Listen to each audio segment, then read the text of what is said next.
physically to make sure that electronic devices are turned off or at least put on silent so they don't provide any feedback. If they do, then just quickly turn it off. Any remote participants, if you can keep your camera and microphone off unless you wish to speak. Ideally, do not use the camera facility as this can affect the quality of the meeting. This meeting may be recorded and data collected during the recording of the meeting will be retained in accordance with the Council's data retention policy. The recording of the meeting may be added to the Council's website. Let's go on. Members accessing the meeting remotely should use their Swale Borough Council or KCC laptop to participate virtually. If you join using the link on the website or on a mobile and tablet device, it is not always possible to identify you and you not be recorded as in remote attendance.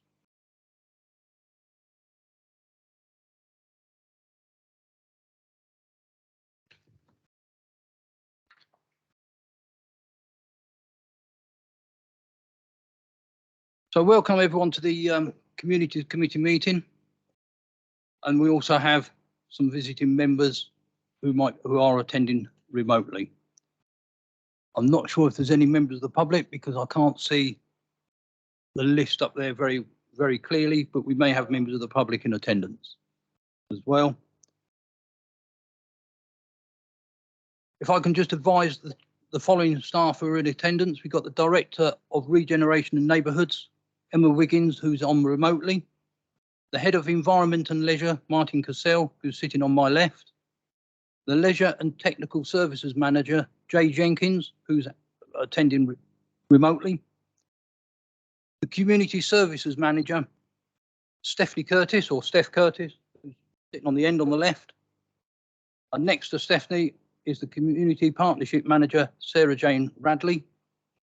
And next to Sarah Jane is the Policy Engagement Officer, Janet Dart. And I'm being assisted tonight by the Democratic Services with Kelly McKenzie. I haven't been advised of a fire drill. However, if it gets a bit dark, we may have to leave the building because we need the emergency lights to be able to get an access. They should last for about 2 hours if they're well up to date.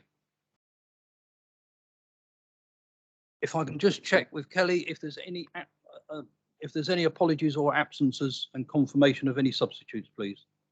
Thank you, Chair. Apologies from Councillor Terry Thompson, who is in attendance remotely. Councillor Lloyd Bowen, and his substitute is Councillor Chris Palmer. Thank you. Just to correct them to that, I think the Lloyd is the confusion. It's Lloyd, I believe it's Lloyd Chapman.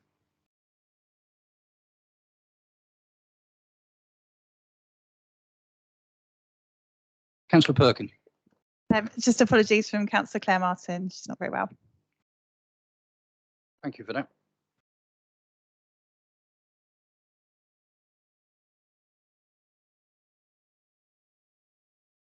If we move on to item 3, which is the minutes of the meeting held on the 27th of June.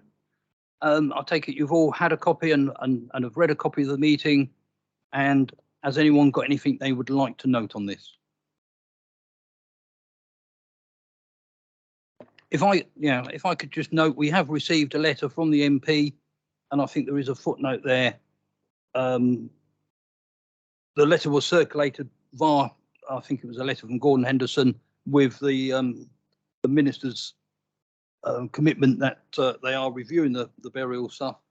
And we also, as it's been noticed there, post-meeting, the MP for Fasham Mid Kent, Helen Wheatley, contacted us, and unfortunately she didn't receive the first letter for some reason, but has now been in communication with the team and has also forwarded on the letter to the minister. I think that's the only thing to note in that. But is everyone quite happy that these are true reflection? And do I have anyone who wants to propose and someone to second the minutes, please? Councillor Winkless and Councillor Tucker, isn't it? Yep, thank you. Second in the minutes, yeah.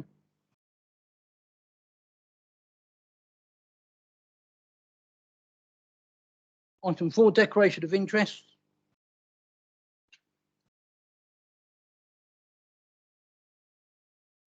Yeah, I just realised I've rushed a bit.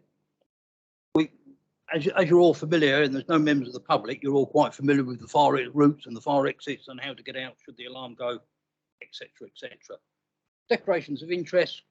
Just to warn you, councillors should not act or take decisions in order to gain financial or other material benefits for themselves, their families or friends. Does any member have any disclosable pecuniary interests or disclosable non-pecuniary interests to declare in respect of items on the agendas? Councillor Perkin. Yeah, on item 8, the community development contract award, there's a crossover with the citizens advice service that I'm a trustee for, so just declaring that as a non-pecuniary.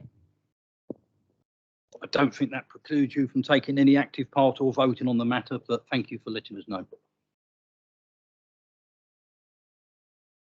Councillor Jays. What Councillor Perkins said. And what I've just said goes as well. Thank you.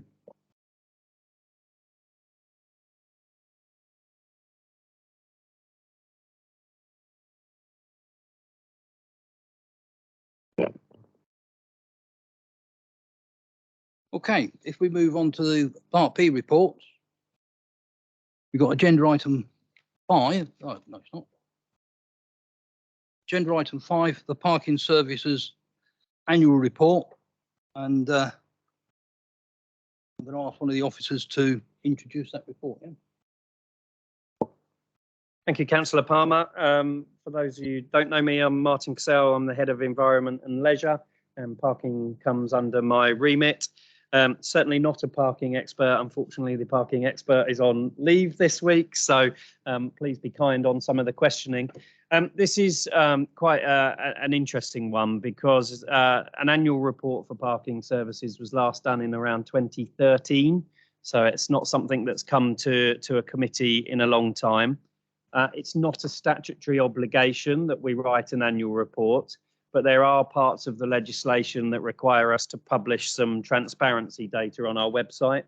Throughout that period, we've always met the minimum level of transparency by publishing those figures on the website. But actually, before there's 2 items on parking tonight. One is around the parking policy working group. Before that was established, we'd started this process of rewriting or resurrecting the annual report. So I still wanted to bring it. Now, there will be potentially some crossover between the two, because what we were trying to do in the annual report was try and provide that more detailed information on the parking service than just what's on the website, and also to try and set out some of the principles of how we operate the parking service. So you may well see some crossover of what's in the annual report to what eventually makes it over into the policy. So the key elements for discussion tonight. Happy to answer any questions on the content. Are the committee happy with the format? Do they think anything's missing?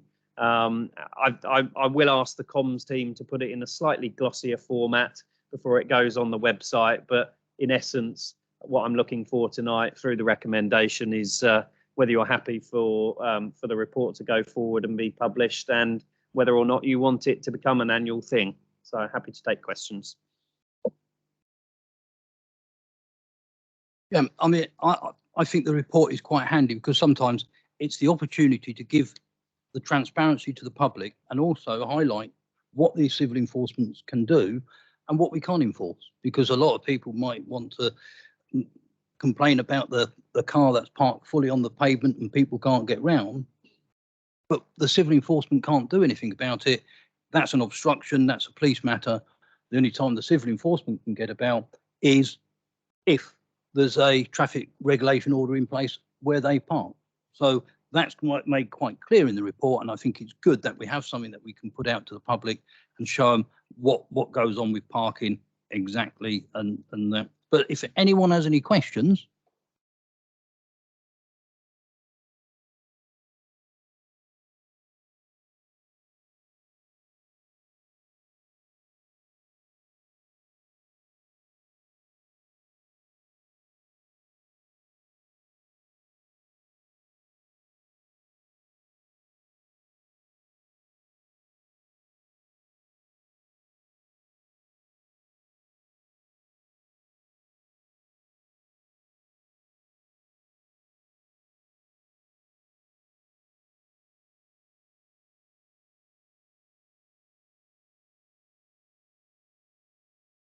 Thank you for that, Chair. My question really revolves around the report itself. I think on page 15 about body worn cameras. The last paragraph says, unfortunately, despite measures, staff are still being verbally and physically abused. And there was like 1 red incident, 9 yellow, and various other instances. What I was going to ask is, what does the council do when one of the enforcement officers has a red incident or yellow incident? Do we follow up on it? Yeah, really good question, Councillor Last. Absolutely, we report every incident. So we have regular meetings with our contractor to discuss the incidents. Every yellow and every red is reported through to the police. Unfortunately, it depends on the severity as to the outcomes that we get. So we've had some horrific, and we had one occasion where an operative was pushed into a shop window, dislocated their shoulder. The police did follow up on that and got a prosecution. We had another horrendous one where a person was actually driven at and run over. So they range in severity. We generally get good buy-in on those more serious ones from the police, but we report everything through.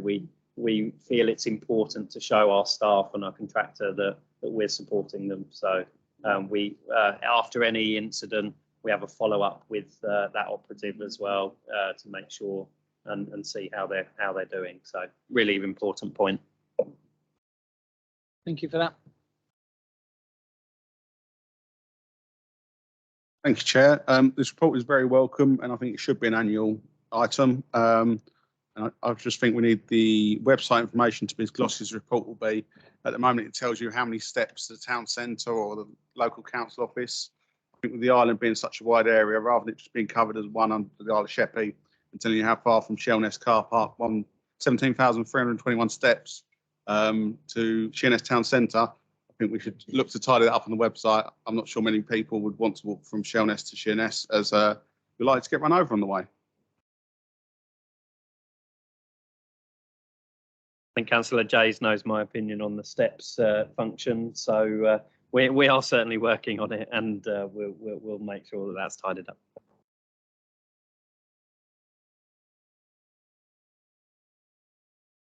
Thank you, Chair. Yes, I'd also like to add, I'd like to thank the Officer Martin for a very comprehensive report. In the report, it does clarify some of the grey areas, as ward councillors and particularly myself over the years, on when parking is legal or illegal.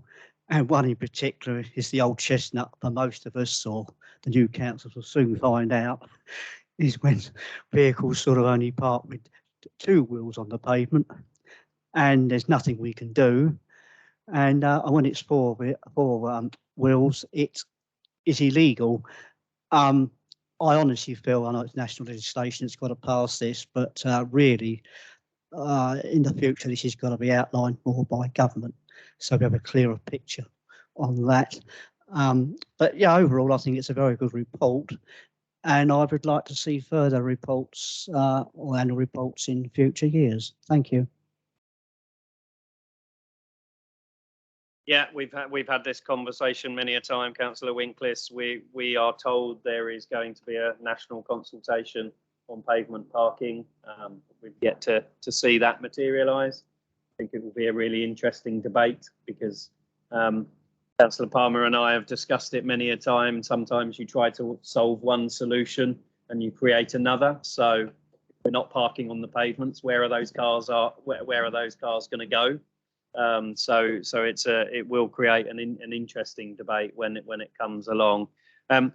What I hope the report does is give you a bit of a blueprint to be able to know when you can forward or not, or when you can deal or not deal with a resident's request. So in your example, if a car is parked with 2 wheels on there, if there's a traffic regulation order, i.e. a line of some type, then our enforcement officers can absolutely take action on that. It's when there's no traffic restrictions, that's when we get into those grey areas. So like you, legislation is it's fairly fairly clear, but there, as with every piece of legislation, there's always nuances, and hope those get ironed out in various consultations and improvements. I'm just going on that with pavement parking. I've raised it locally with the police and Kent-wide. And to be honest, their response is, yes, it is obstruction. If the person phones the police, they will respond. However, it may take several hours to get there. If the person, say the pavement's completely blocked, then walks round and carries on their journey, there is no offence of obstruction caused. So no one's going to wait 2 hours for the police possibly to turn up, but it is a police situation unless the government changes anything. But thank you for highlighting that. Councillor Perkin, over to you. Thanks, Chair. Yeah, I agree. I think having it yearly would be really helpful, just in terms of communicating that with residents, and also with knowing exactly where we're supposed to, who we're supposed to be talking to if we have any issues. I completely agree with Councillor Jays around the steps point. I think actually we could use more inclusive language and just use meters, because if you're a wheelchair user, you're not going to step anywhere, are you? I think that there is some really helpful info for the public within the report. So I think the who to report things to and the myth busting bit of the report is really helpful, especially around the kind of myths about what the enforcement officers do. Like, you all get told that they get paid on commission, or they have to do X amount of tickets a day. And I'm sure that those kind of myths aren't helpful towards the negative impacts that they face. I think as well, I would quite like to see a report around more information in the report around resident zones, and why the kind of time differences differ and what the logic is behind that, because there's just from discussions on doorsteps within my ward, there's a couple of roads that are 2 hours, there's one that's 30 minutes, and where does the logic of that come up? I think that would be a helpful addition, but overall I think it's a really good report, and thanks to the officers for putting it together.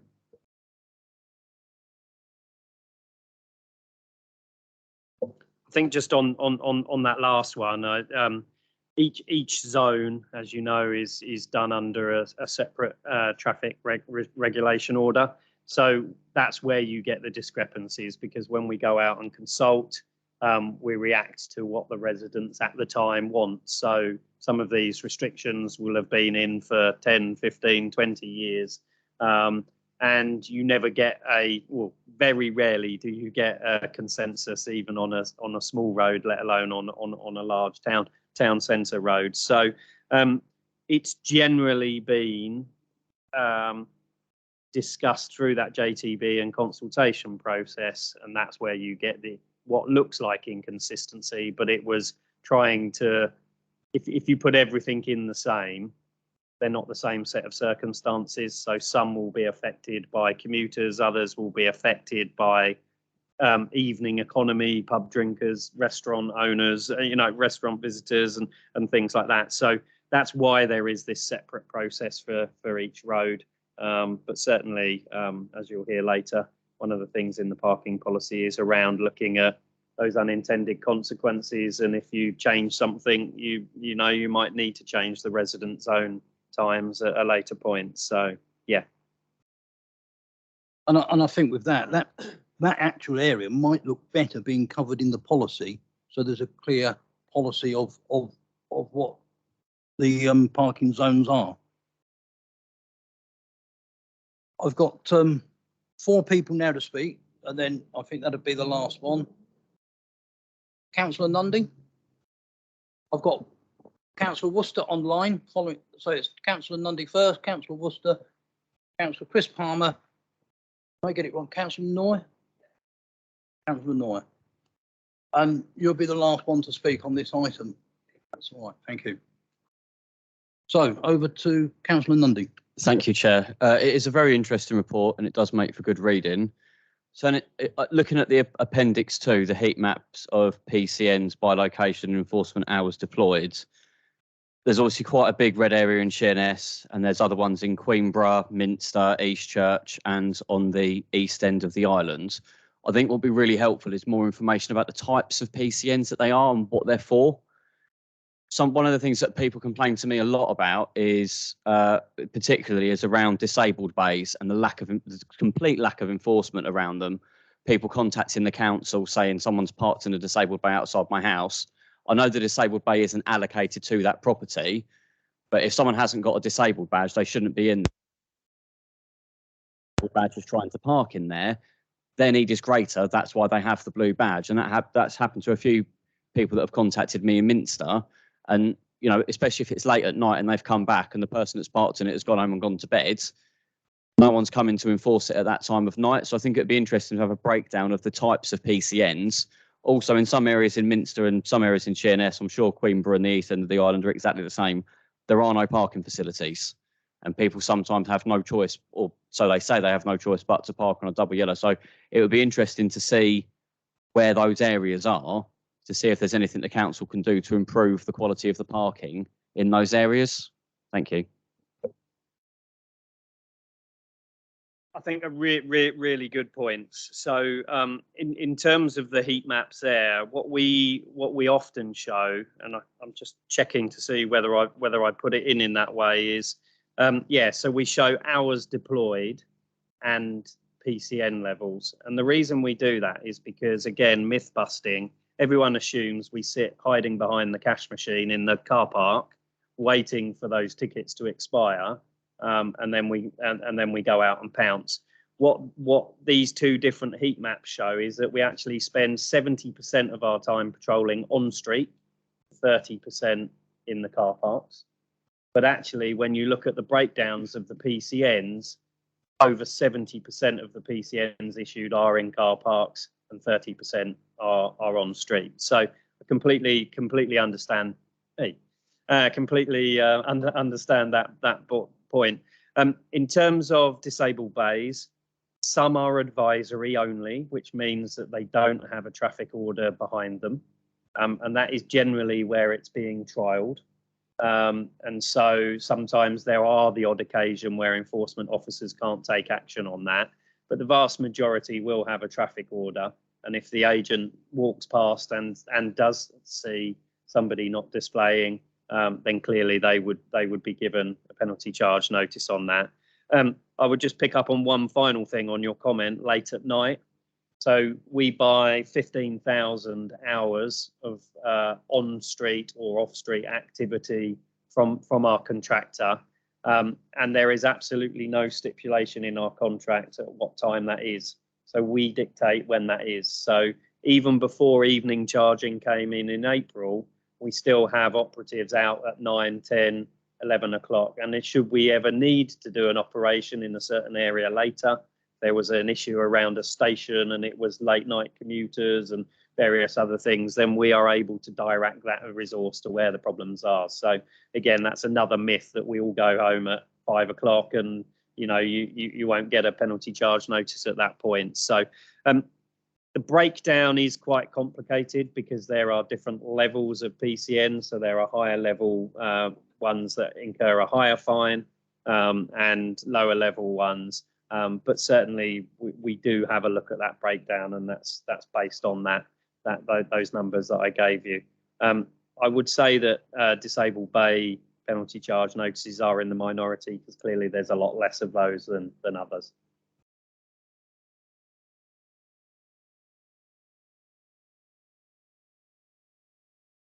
Okay, we've got online Councillor Worcester. If you want to ask your question, please. Can you hear me okay? Loud and clear, Euston. Lovely. Can I just add that I've got my question on Teams. Teams isn't particularly set up particularly well for my dyslexia, so I do apologise if I stumble over the question a little bit. I hope you'll give me a bit of leeway. Apologies. Right. Due to Swale Borough Council's coalition administration's positive work during the last 4.5 years, work on the climate change crisis has been a top priority. The annual report helps to highlight how different areas of the council have worked and merged to produce a very favourable outcome for residents, like the installation of the EV charge points across the borough. This was highlighted in the annual report. At this point, I'd like to ask that going forward, the community committee members continue to consider how beneficial this has been to residents and to consider future collaborations linking the work of both community and environment for the benefit of residents. This might be in terms of infrastructure for the charging of their cars, but it also has a better and bigger effect on the borough's air pollution levels. I hope that's clear. Thank you.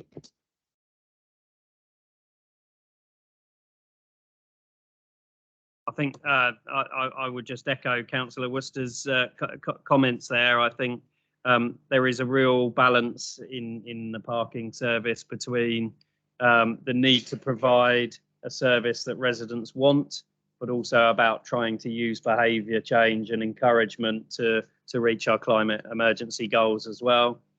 We're certainly very proud of the work that we've done to put the EV charging infrastructure in that we have across the borough. We do have a higher per head number of units when you compare us to a lot of the other Kent councils, and we've done that specifically in order to try and get that modal shift to better modes of transport. So absolutely would echo. We're over 30 charging bays and units now across the borough. Clearly, the council alone cannot provide all of the infrastructure that's needed for future EV charging amounts. Private sector business has to come forward and provide that structure. But we believe that we are providing the right units in the right places for the current demand. So yeah, really recognise that comment, Councillor Worcester. Thank you. And I think one of the advantages of the working as a committee system is all councillors get to have the chance to feed in and have their input and to work together as a team. But thank you for your question. Councillor Palmer. Thank you. I think the report is very good. It's very informative in the main, but looking at the hotspots and the deployment of hours for the PCNs, I see 30% car parks, 70% are out on the streets. But the areas that I cover, my ward is 3 very rural villages. We're tiny little red dots on the maps, and we very rarely see people coming along, checking the cars that are on double yellow lines, parked on junctions in our village of Newington. Frequently have to slam my brakes on turning out of the road that I live in because of cars parked on double yellow lines on junction, both sides of the road. And then I have to reverse to let traffic turning into our road. Same as of Church Lane, their parking down there is awful. But we very, very rarely in any Upchurch, Hartlett or Newington see anybody out issuing tickets, even when they're parked on the areas where they can enforce them. Yeah.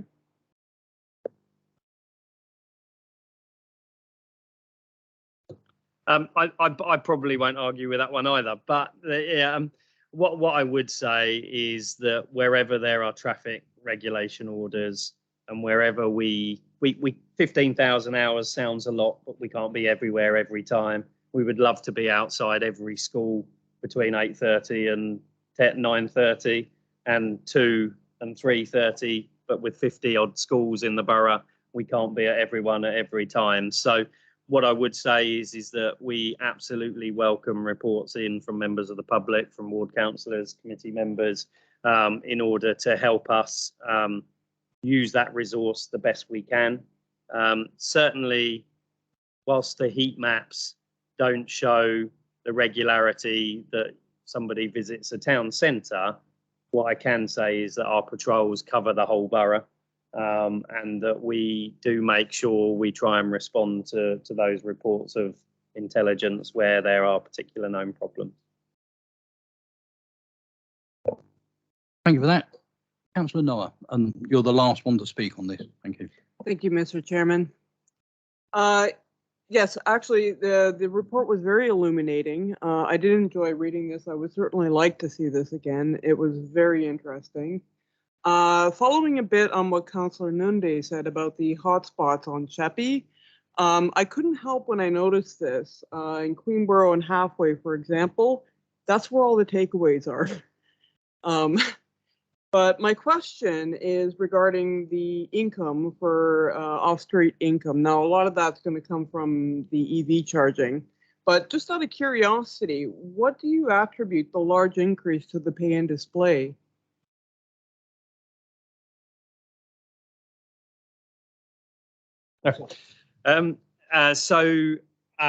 Off-street income on the 2 years that you're looking at, one was hugely affected by the COVID recovery. So it took about 1.5 to 2 years for the recovery from the pandemic. Obviously, lots of people staying at home and not therefore commuting. So we lost a huge amount of income in our commuter car parks. Season tickets where people were travelling into a town centre and parking 5 days a week. You know, they maybe not now because they're not going into an office in the town centre. So our season ticket income went down massively. I'm just trying to think as well, what year are we in? 23, 24. So in 22, 23, you also saw the first tariff increase. So it went up by that 10 pence an hour. So that will account for a large chunk of the additional income. Well, thank you all for your questions. If we just move on to the recommendation. Oh, got to flick back to the right page now. Just move on to the recommendation.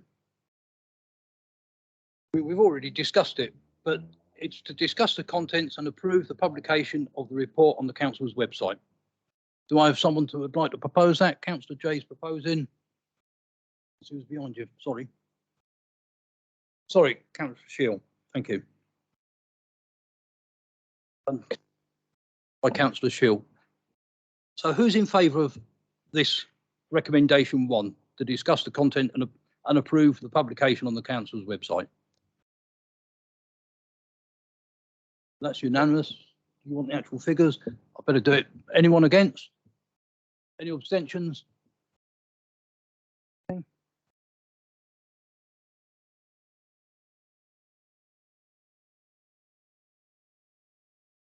Cool. Well, thank you for that. If we move on to agenda item 6, with page 43 of the report. And this is the parking policy scoping report about the parking policy review and that. So if I could ask the officer, which is Janet Dart, to briefly introduce this policy report. Thank you. Thank you. Good evening. My name's Janet Dart. I'm the Policy and Engagement Officer. Just briefly, the policy team have been asked to lead on assisting with developing this new parking policy. Just to recap, yourselves, the community committee, agreed to setting up a member working group to work on this. They've met twice and have agreed a proposed scope for the policy and along with terms of reference as well, both of which you'll find in the report. Also, there is a draft timetable for progressing the draft policy. So this evening, we'd be interested to hear your views on the scope, the draft scope, if you feel that there is anything missing or any changes required before the working group can progress with developing the policy. Thank you. Okay, if I can just add, it's worth remembering that it's already been to 2 local area committees, and we've taken some feedback in from members of the public, some people from the parish councils, and from members as well. So it's a live document or a live report at the moment. Things can be added and removed depending on the feeling of people, and it's to go to the Western and the Sheppey area committees, I believe, when they meet at the end of September. So if anyone's got any questions on the report, if you want to throw them there or any comments, but you always have the opportunity to feed in even outside of this forum.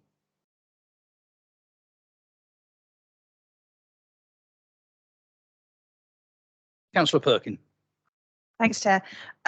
Obviously, I've been involved with the working group, so I won't talk too much. I think the only thing that, as I previously mentioned, I think would be helpful and as a longer term project is to look at some of the residential zones and how long they've been in place and what's changed in that time. Because I think what we're seeing some of in Faversham is displacement from the off-street car park into off-street parking into on-street parking. So it would be helpful, I think, to go back out to residents, possibly if that goes through the JTB, then whatever. But it would be helpful to have an overview of what's changed and the impact that that's had on residential areas. Thank you.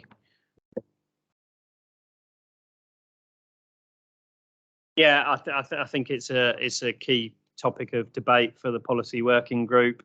The difficulty with doing that en masse is as I explained earlier, we would need to approach it on a road by road or traffic restriction by traffic restriction process. I think so. Therefore, during that consultation phase, when the policy goes out for consultation, I think it would be great to encourage people to ask about that displacement, and then that would give us a list of roads and areas that we can focus on. For those that have the fortune of sitting on the Joint Transport Board, it's not a quick process. You know, changing a traffic order can take anywhere between 9 and 18 months because of the amount of public consultation. So the reality is that's not something we can do pre-agreement of a policy, but that doesn't mean we can't commit to some of that work within a policy.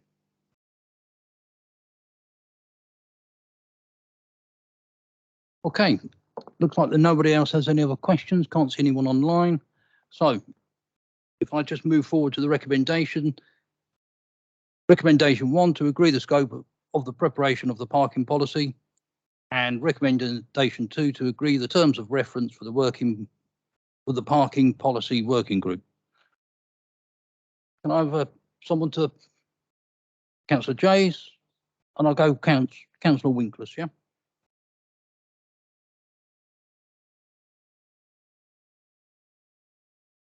Yep, taking 1 and 2 together. So all those in favour of the recommendations 1 and 2? Unanimous again.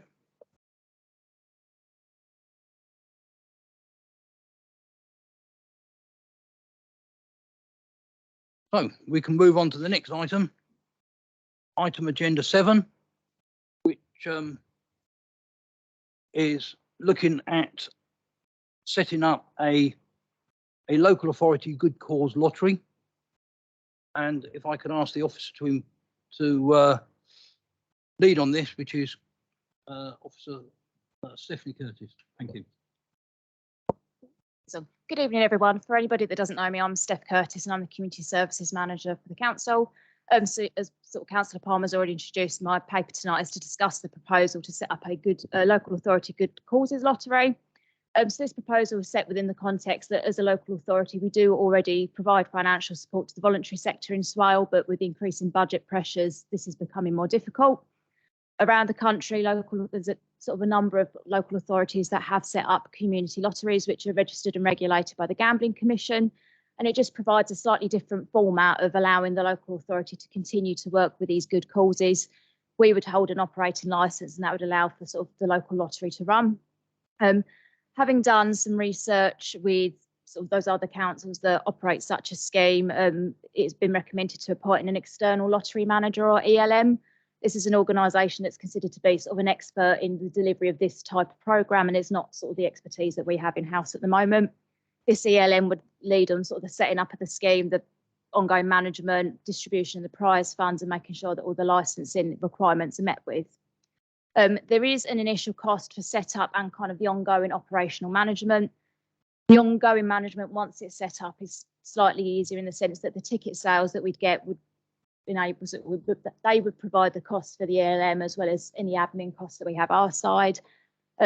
The setup costs are documented within the report, and there would be a requirement for some additional staffing within my team for sort of an officer 1 day a week for about 6 months to make sure that it is set up properly.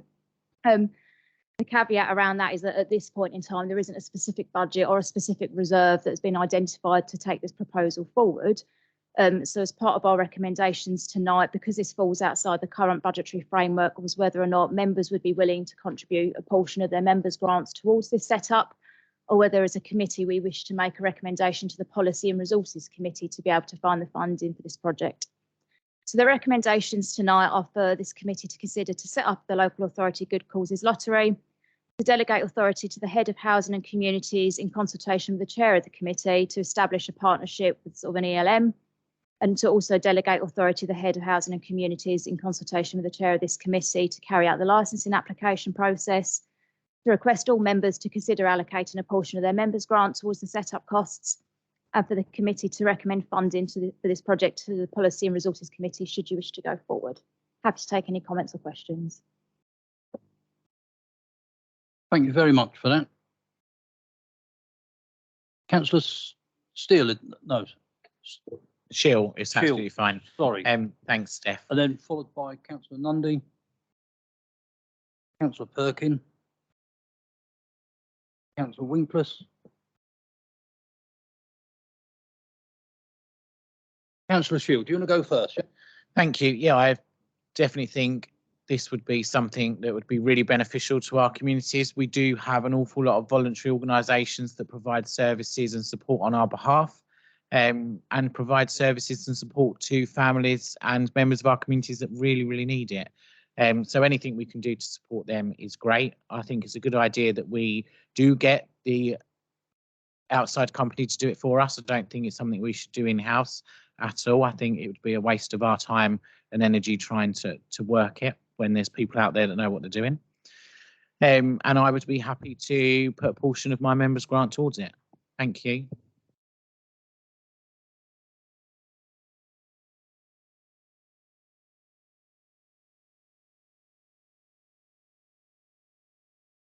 Thank you for that. Yeah, my only concern, I think it's an excellent report and I think it's laid out well. I agree with everything you've said there about using an external provider and supporting our local community in this way, if we can. And I will put some of my members' grant there as well. And I've had a couple of other members who offline have actually said that they would support it in that way. I've had people said they are worried about the gambling side of it. Are we introducing gambling? I don't think a lottery like this will be an addiction to gambling. I think, you know, it's fruit machines or it's online betting, isn't it? That's where the addiction is.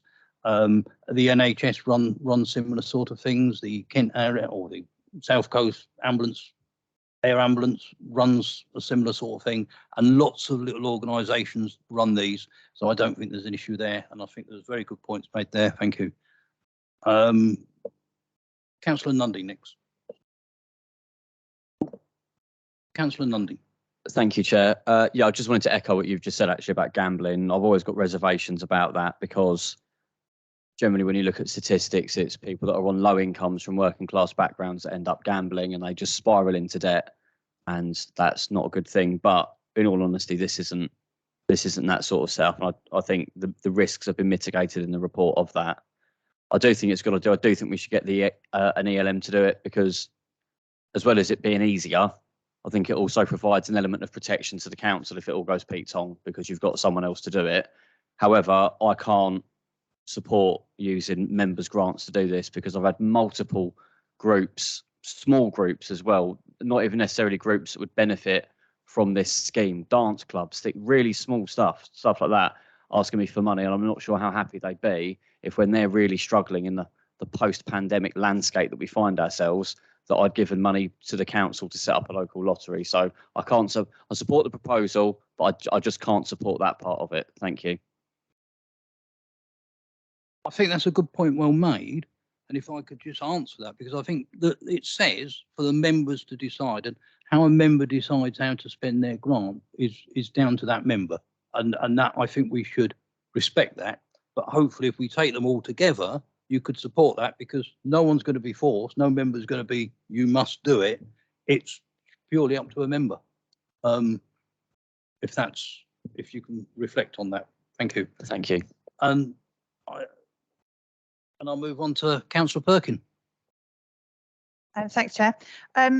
Yeah, so a few years ago, Councillor Saunders on Faversham Town Council introduced a community lottery, and it's been running really well. It has had lots of local engagement. It's been really well received. My concern is the impacts on the Faversham Town Council lottery by having a Swale one running simultaneously. And I don't know whether there's been, it might be a question, has there been any kind of discussion with Faversham about how that looks? Because we appreciate that putting money into something that is Swale wide also encompasses Faversham, but Faversham already has one. So I don't know whether there's been any discussions had with Faversham about what that looks like running simultaneously. I'm absolutely not opposed to the idea. I think that they're really good in terms of looking after voluntary sector organisations and are working elsewhere. And the one in Faversham is proof in the pudding, really. It's worked really nicely. I wondered whether, I've got a couple of questions.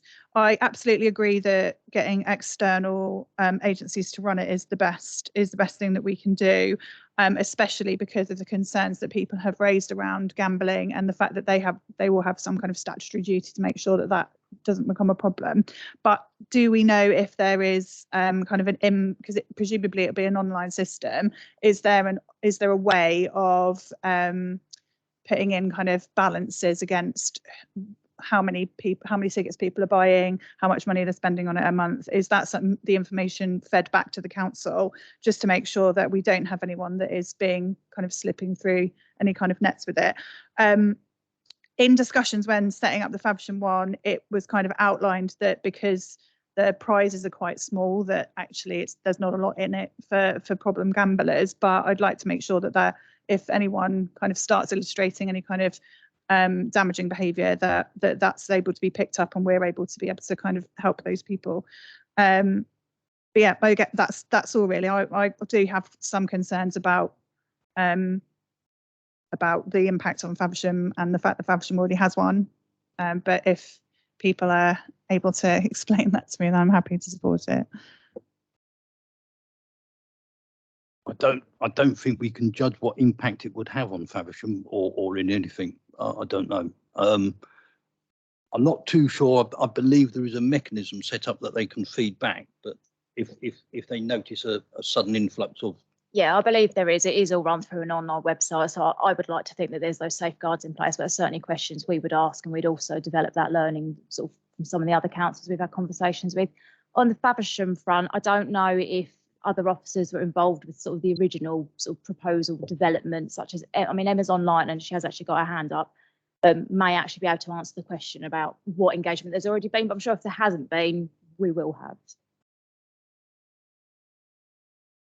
Hi, Chair. Can I come back on that? Is that okay?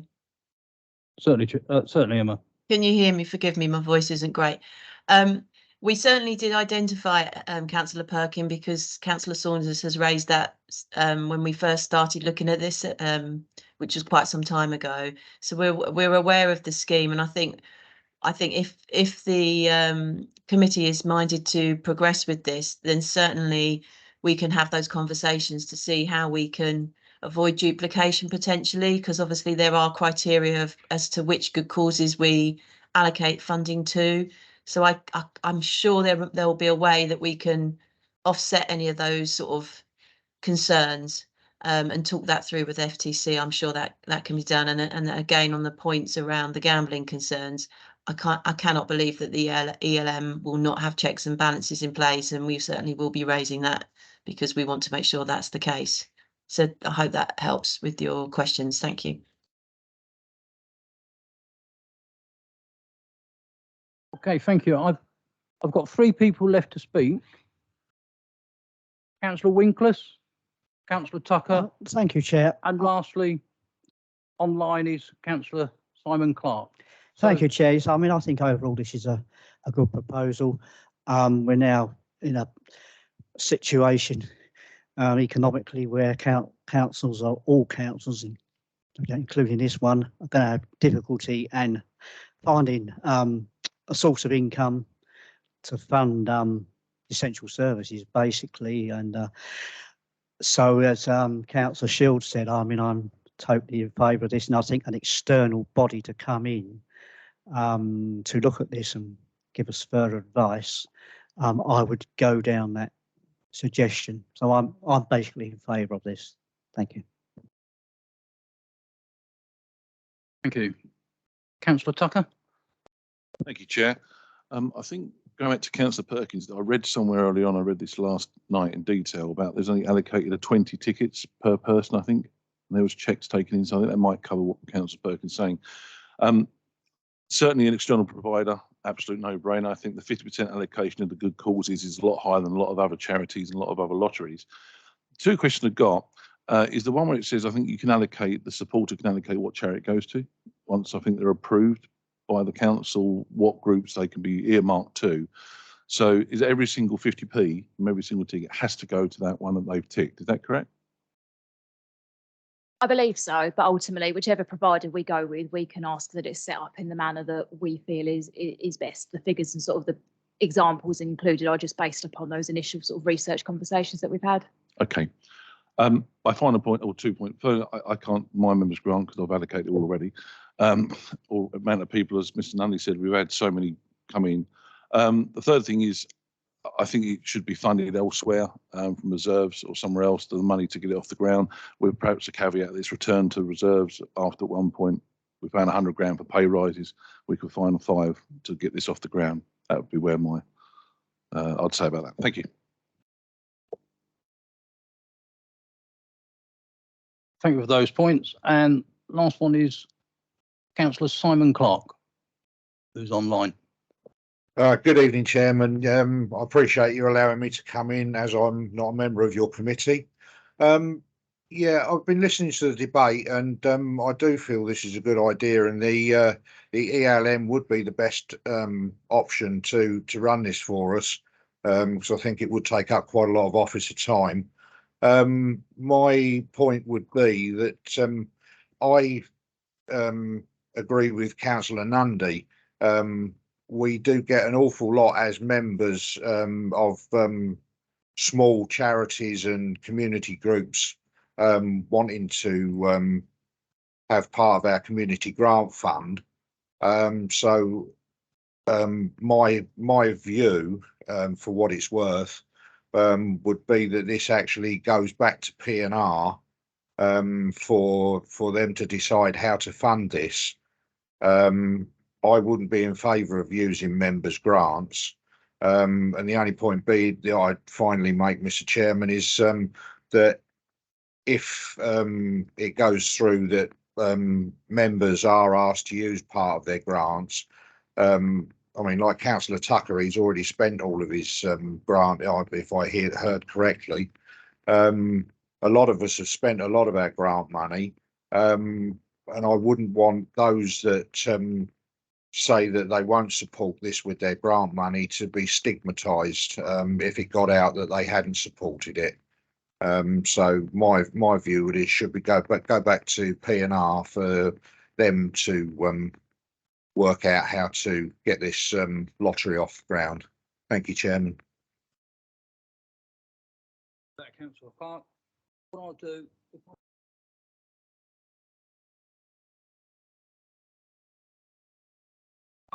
is we take recommendation 1, 2, and 3, and 5 as one item, and we do recommendation 4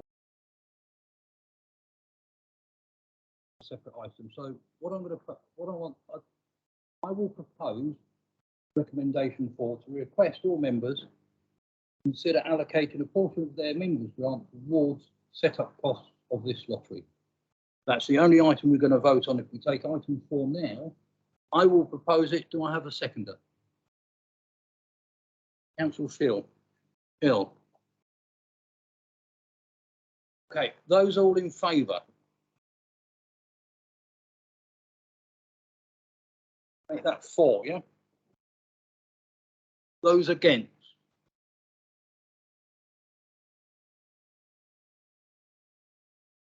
Right, that's 6. Yeah. Any abstentions? 1 abstention. So item 4 hasn't been carried, hasn't been passed. However, if we go to item 1, 2, 3, and 5,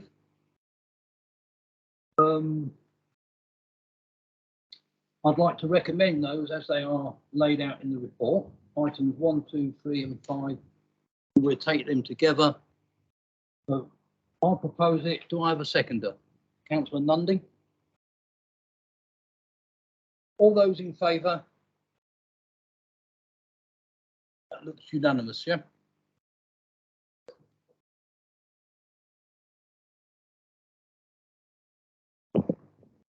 Thank you for that. I think you've given a clear steer.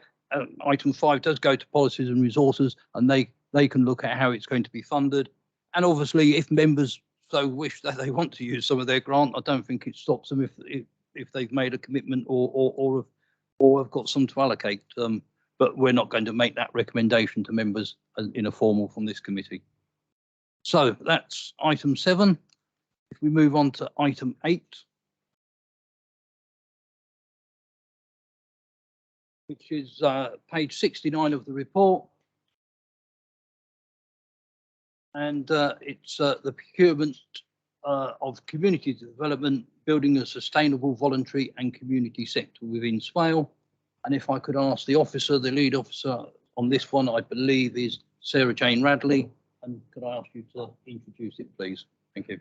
Thank you, Chair. And for those that don't know me, I'm Sarah Jane Radley and I'm the Community and Partnerships Manager. So the report is a recommendation of Company B as a contractor, procured contractor for community development. This is a piece of work that we have been working on for probably about the last year or so with the voluntary and community sector. It's been looking at how we can help them to be more sustainable, looking at, where the funding is going, how they can look forward in the current climate and build a strong foundation for that going forwards. We had an allocation of funding through the UK Shared Prosperity Fund under Community in Place of, I think it was in total 125,000. That started from year 22-23, of which we spent 5,000 of that. And then the rest is allocated over 23, 24, 24, 25. So the work that's been done, we carried out a number of workshops with the sector and one-to-one interviews. And we were able to sort of develop a specification for a contract to spend that money. We did have conversations with the sector about options of how we might deliver the spend on that, and they democratically voted to go through our procurement process. So therefore, that is what we've done. And we put the bid out, and we had two tenders, and we actually looked at quality 60%, price 40%. So the quality really was key for us to ensure that there's a good standing for this piece of work. So Company B is the proposed contractor, and yeah, that we're asking for your recommendation today, councillors. Thank you.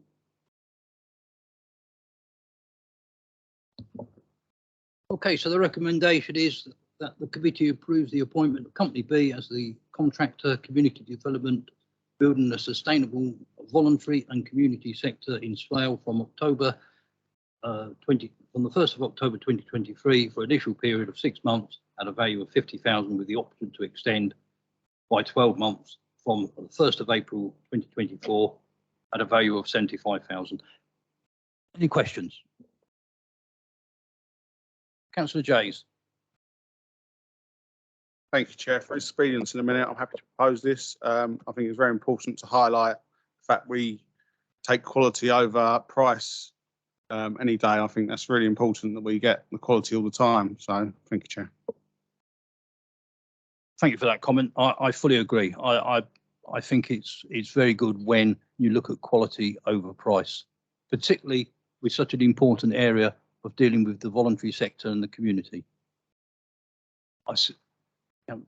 There's one online first, which I will take, and my eyesight's not very good. And I think it's Councillor Worcester. Thank you. Thank you, Chair. I wasn't going to speak on this item, but I concentrated on the parking. But I just wanted to say that I sit on a number of other groups, and one of those is Sheerness Town Council. I've been to a number of meetings where this work has been involved with, and I just say the quality of that report is amazing. And SWAL should be patted on the back for coming forward with such a progressive plan to support local charities and voluntary sector in this way, because it's what they've asked for. So thank you. And I'm really looking forward to seeing, hopefully, if members agree this evening, how this is going to go. And congratulations, that's a really lovely, well-deserved, we're going to be well-received piece of work. That's brilliant. Thank you for that. Councillor Perkin. Thanks, Chair. Just a couple of questions. So the outlined spend on this between 2022 and 2025 is covered by that grant, is that right? Is there a contingency plan in place for if this goes really, really well? 2025 isn't very far away. Is there the opportunity to look at alternative funding streams to continue the project?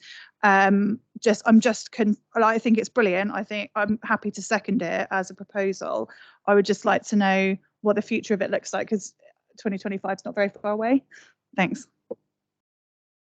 I'm quite happy for you to come back on that, but I know the team, and if there's any opportunity to get any support financially from outside anywhere, they will go for it. But thank you, Councillor Perkin. One of the really strong elements of the bids for Company B is about working to ensure they are building, as part of this work, the future of their offer. So yeah, no, that is part of what they're looking at. It's a sustainable future. Thank you.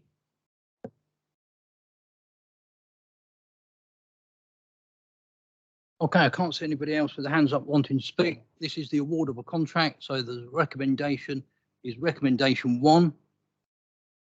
I'd like to ask if we have a proposer.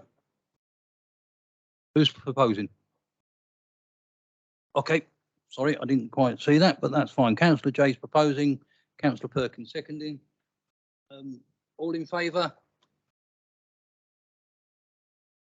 That looks unanimous to me. Anyone against? Any abstentions? Thank you. That item's been passed. Thank you for your.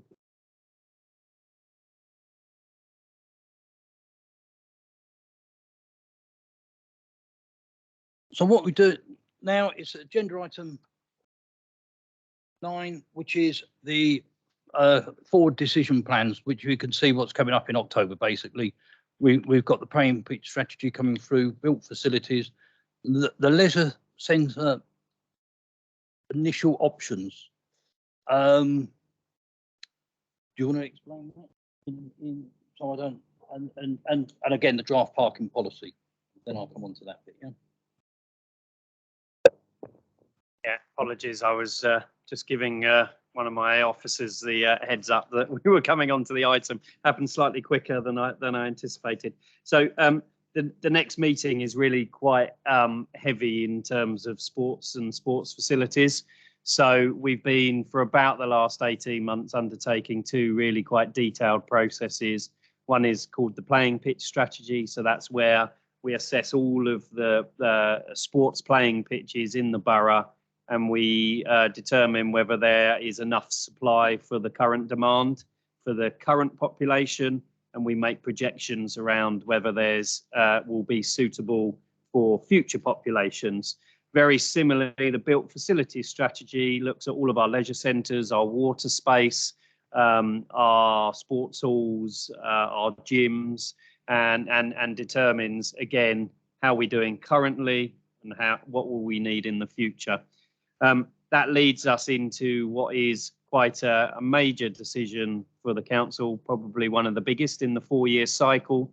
For the first time in since 2003, members will have a decision to discuss the leisure centre contract and what future options you want for your leisure service, because that contract comes up for expiry in March 2025. So this year is very much about looking at the art of the possible and making a decision by January, hopefully, to allow officers to go off and deliver those strategic objectives that councillors want. So 3 really quite big items, all interlinked, and certainly a good amount of work and consideration for this committee.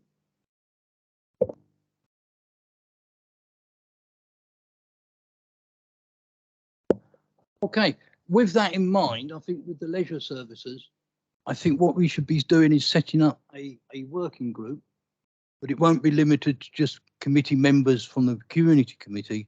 I think it should be across all members from all parties. And I think it should be formed of 1 representative from each party and a chair. And there might be a little bit of flexibility, but I think it should be 1 member from each party. And I think we're right out to all group leaders suggesting that and asking for their nominations. It's not restricted to members of the community committee. It's across all members of the council, and it's up to each group leader from each party to put their nominations forward once they've been invited. But that's the way I think that should work, and it's a nice small group to look at it and to work with officers going forward to get something that's fit for the next 15 to 20 years for the borough. Thank you.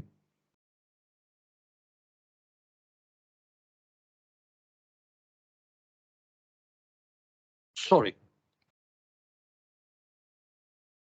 No, go fine. Thank you. So it's great that we get these kind of forward decision plans come to the committees. I was just wondering whether there was any scope to add to upcoming agendas any kind of consultations that are coming out of Kent County Council and how we respond to them. I think it's really important that the community committee takes a stance and is commenting on things like this, because at the moment there's a number of really key consultations that KCC have put out, including around family hubs, around domestic violence and the strategy. And as much as I know that the council responds to these things, and that's great, it would be nice to have them as part of agendas, just as a flag to anyone that hasn't heard about them, because I think they're always really important. There's some swathing cuts coming, and we should be trying to protect our residents from the impacts of those. I think that's a very good question. If you don't mind, what I'm going to ask if Emma Wiggins could respond to that, if she was able to pick that up online. Yeah, thank you, Chair. I support what Councillor Perkins is saying. My only thought at the moment, and Steph will know better than I in terms of timescales, is often what happens with particularly the KCC consultations is they come out and don't give us huge amounts of time to respond. And I just wonder how there must be a mechanism to involve this committee, but it might not be within the timetable of these meetings. Does that make sense? Because I think because these are only held every quarter, we might not be able to get them. There might not be enough time to get them to a committee by the time that we're aware of them. Does that make sense, Councillor Perkins? So sometimes we know well in advance. Others, like the family hubs, came, and I think we had, it was over the summer. So I'm just trying to. I'm sure we can think about ones we think that this committee, within the terms of reference of this committee, are relevant, whether or not it's impacting and having a say in them, or whether if we've missed that, there's another mechanism, but I'm sure there is a way, even if it isn't coming here to the committee for agreement. Does that make sense?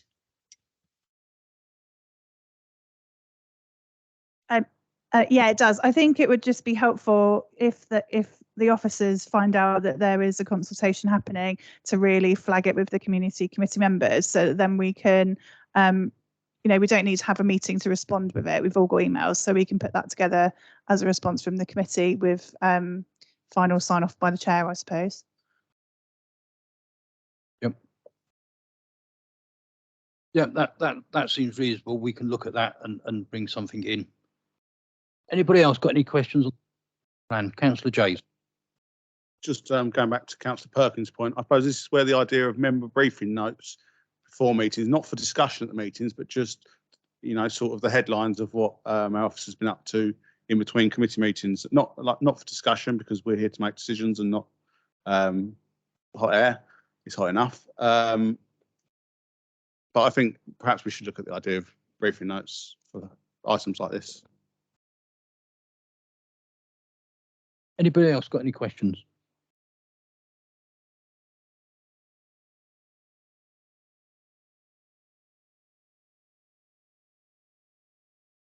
I mentioned a working group on the leisures, particularly that it would be across all members, one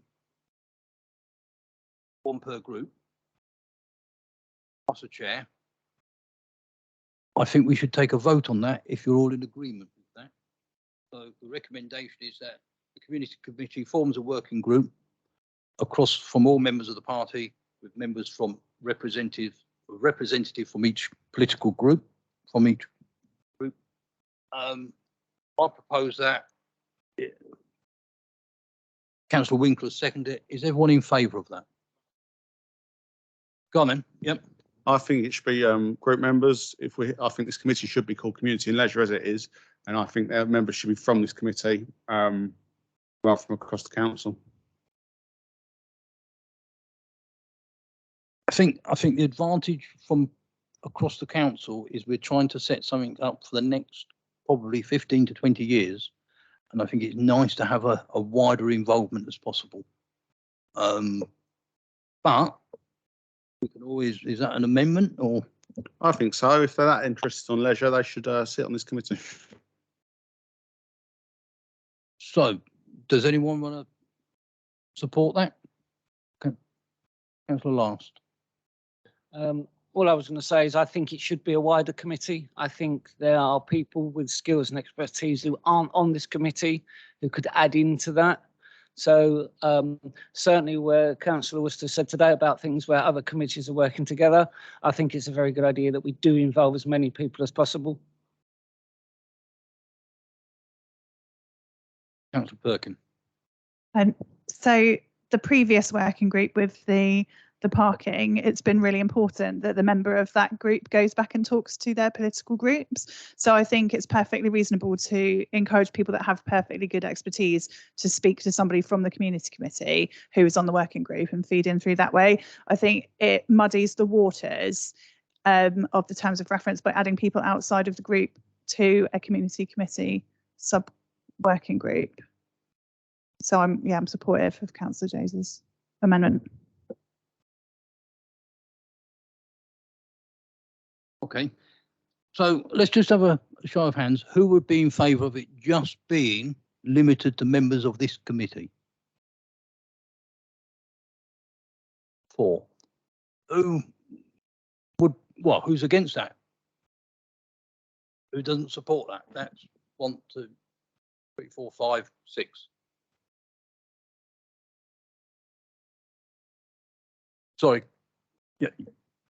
I'm on the Health and Housing Committee, and I think as it's leisure facilities and it's very closely connected to health, perhaps rather than going across all committees and bringing people in, perhaps health and leisure can be connected, and there can just be a smaller group of people coming in from other committees. Well, I make it, there was 4 in favour of Councillor Jay's, 6 against. So I think what we do go back is across member, because Might involve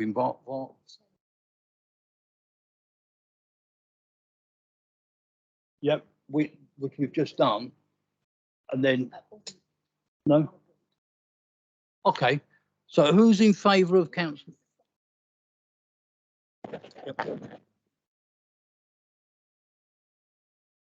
Just to be, who's in favour of councillor Jay's recommendation or amendment that it is from members of this committee? John. In the constitution, are you able to do that? Are you able to set up a subgroup of one committee with other people? Yes. Okay. Yeah. You could do it. Right. You could do either. The community committee could decide, as councillor Jay's, to have it restricted to just members of the community committee, or you could decide to throw it out open across the board. Let's just get the formal vote. Councillor Jay's has made the proposed amendment, seconded by Councillor Perkin. Who's in favour of Councillor Jay's proposal? Amendment. 1, 2, 3, 4. Okay. All those against? 6. Any abstentions? 1 abstention. So if we go back to the original suggestion that it's a working party from across members of the council by grouping, who's in favour of setting up such a working group? I propose that. Any seconders? Oh. Are you seconding that? Brill. Who's in favour of that, setting up the working group? 6, 7, 8. Those against? Any abstentions? 3.